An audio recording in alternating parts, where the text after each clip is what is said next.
अरे टूनी, जरा बता तो किस किस घर में झाड़ू पोछा लगाती है और तेरी झोपड़ी कितनी गंदी दिखती है। किसी दिन जोर की हवा चली तो तेरा घर तो ढह जाएगा।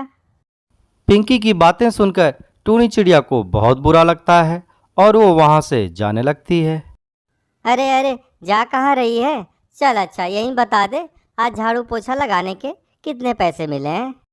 आज के पैसे में तेरा एक वक्त का खाना हो भी पाएगा या नहीं। और वहां खड़ी सारी चिड़ियाएं जोर जोर से हंसने लगती हैं।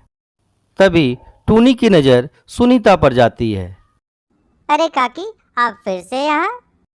हाँ बेटी, मैं तो तुमसे मिलने ही आ रही थी। आपका कुछ छूट गया था क्या? अरे नहीं नहीं, मैं शहर वापस जा रही थी तो मैंने सोचा जाने के पहले एक बार फिर से तुमसे मिल लूं। बहुत अच्छा किया आपने। चलिए अब घर वापस चलिए, मैं वहाँ आपको बहुत अच्छा खाना खिलाती हूँ। टूनी सुनीता कबूतरी को लेकर अपने घर जाती है। बैठो काकी, थोड़ी ही देर में खाना बनकर तैयार हो जाएगा। इतना बोलकर टूनी खाना बनाने चली जाती है। थोड़ी ही देर में खाना बनकर तैयार हो जाता है और टूनी सुनीता को खाना देती है। और खाना खाने के बाद सुनीता बोलती है, अरे वाह, तुम तो बहुत अच्छा खाना बनाती हो। इतना बढ़िया खाना तो शहर के बड़े बड़े रेस्टोरेंट में भी नहीं मिलता है। इस तरह दोनों कुछ देर तक आपस में बातें करते हैं और उसके बाद सुनीता घर जाने लगती है। तभी जाते हुए सुनीता टूनी चिड़िया को एक नेल पॉलिश देती है। ये लो बेटी। Nail polish? लेकिन आपने ये मुझे क्यों दिया?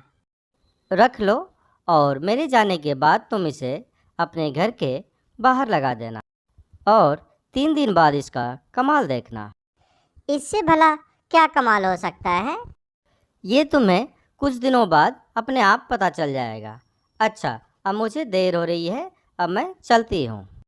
सुनीता के जाने के बाद टूनी चिड़िया नेल पॉलिश को अपने घर के बाहर मिट्टी खोदकर उसमें दबा देती है।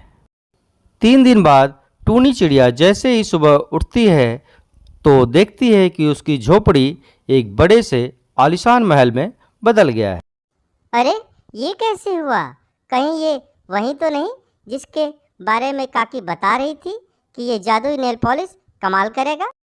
इतना कहकर टूनी चिड़िया घर के बाहर निकलती है और जहाँ पर नेल पॉलिश लगाया था वहाँ पर देखती है कि वहाँ पर ढेर सारे सोने के सिक्के हैं।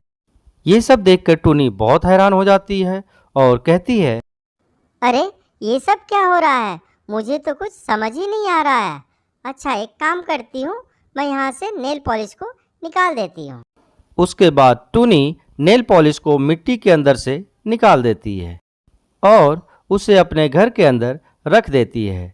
तभी नेल पॉलिश के अंदर से आवाज आती है,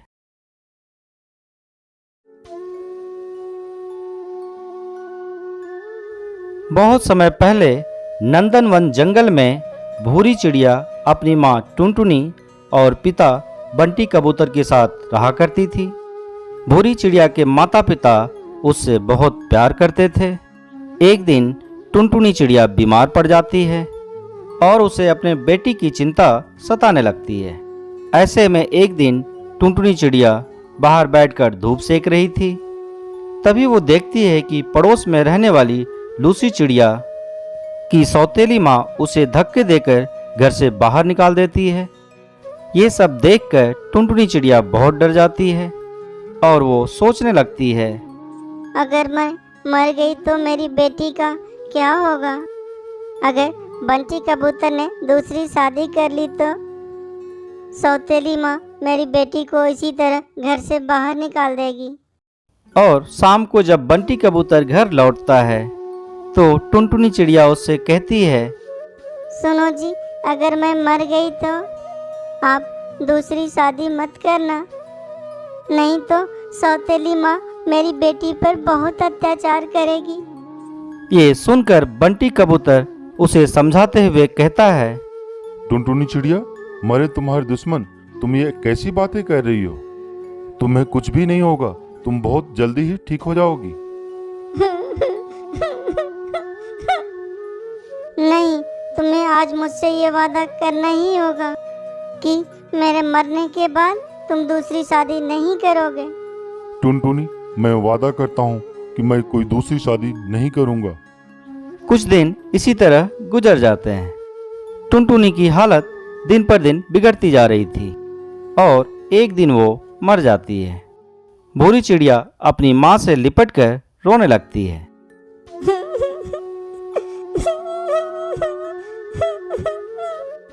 उठो ना माँ, तुम उठ क्यों नहीं रही हो? उठो माँ, कुछ तो बोलो। अपनी बेटी को इस तरह छोड़ के कहाँ चली गई माँ? माँ उठो ना, आंखें खोलो। अपनी बेटी को रोता देखकर बंटी कबूतर उसे चुप कराता है। बेटी, तुम्हारी माँ बहुत अच्छी थी, इसीलिए भगवान ने उसको अपने पास बुला लिया। अब बंटी कबूतर अपनी बेटी का ध्यान रखता था और फिर अपने काम पर चला जाता था। एक दिन उसके घर कालू कौवा आता है और उससे कहता है, तुम कब तक इस तरह भाभी के गम में डूबे रहोगे?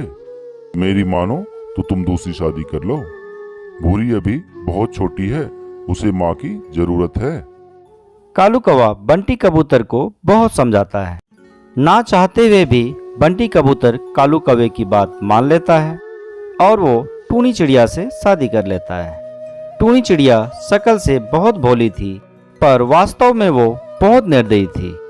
टूनी चिड़िया बंटी कबूतर के सामने भूरी चिड़िया से बहुत प्यार करती, लेकिन उसके काम पर जाते ही भूरी चिड़िया के ऊपर अत्याचार करना शुरू कर देती। एक दिन वो भूरी चिड़िया से कहती है, अरे ओ महारानी, ये झाड़ू उठा और कमरे में झाड़ू लगा और उसके बाद आकर मेरे पैर दबा, और खबरदार जो अपने बाप से कुछ कहा तो मैं तेरी बोटी बोटी काट कर चील को खिला दूंगी और तेरे बाप को पता भी नहीं चलेगा। अपनी सौतेली माँ की ये बात सुनकर भूरी चिड़िया बहुत डर जाती है, इसलिए अपने पिता से कुछ भी नहीं कहती। एक दिन भूरी चिड़िया की तबीयत कुछ खराब थी। जब टूनी चिड़िया उससे काम करने के लिए कहती है तो भूरी चिड़िया मना कर देती है।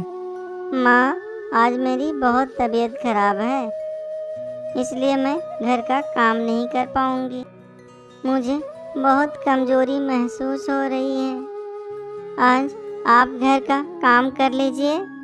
भूरी चिड़िया की ये बातें सुनकर टूनी चिड़िया बहुत गुस्सा हो जाती है और गुस्से में उसे पीटने लगती है और धक्का देकर उसे घोंसले से बाहर निकाल देती है।